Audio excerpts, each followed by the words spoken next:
আজ আমি বানাতে চলেছি ম্যাঙ্গো কেক।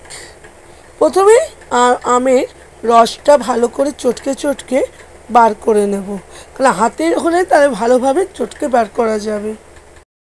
এবার আমি এতে বেকিং পাউডার দিচ্ছি, বেকিং সোডা দিয়েছি, আর একটু ময়দা দিয়েছি। সবটা দিয়ে ভালো করে গুলে নিয়েছি।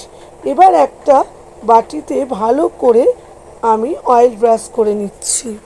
বাটি অয়েল ব্রাশ করে তার মধ্যে কাগজ দিয়ে সেটাও অয়েল ব্রাশ করে এর মধ্যে আমি ব্যাটারটা ঢেলে একটা কড়াতে স্ট্যান্ড দিয়ে আমি এটার মধ্যে ব্যাটার ঢেলে কড়ার মধ্যে বসিয়ে চাপা দিয়ে নেব। এবার চাপাটা তুলে দেখুন কেকটা আর একটুখানি হবে।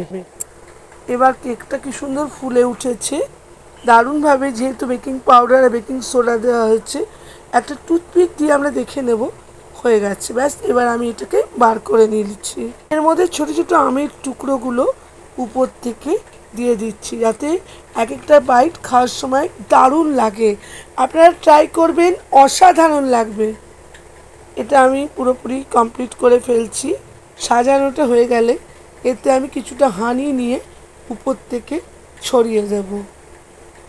যেমন মিষ্টি, কেকে তো খুব একটা মিষ্টি পড়েনি, যেহেতু আমটা মিষ্টি ছিল, তাই আমি আরেকটু মিষ্টি বাড়াবার জন্য একটু হানি ছড়িয়ে দিচ্ছি। পুরোটাই কমপ্লিট হয়ে গেছে আমার আম কেক, ম্যাঙ্গো কেক। এরপর দিয়ে আমি টুটি ফুটিগুলো সুন্দরভাবে ছড়িয়ে দিচ্ছি, দেখতেও অসাধারণ লাগবে, খেতেও অসাধারণ লাগবে।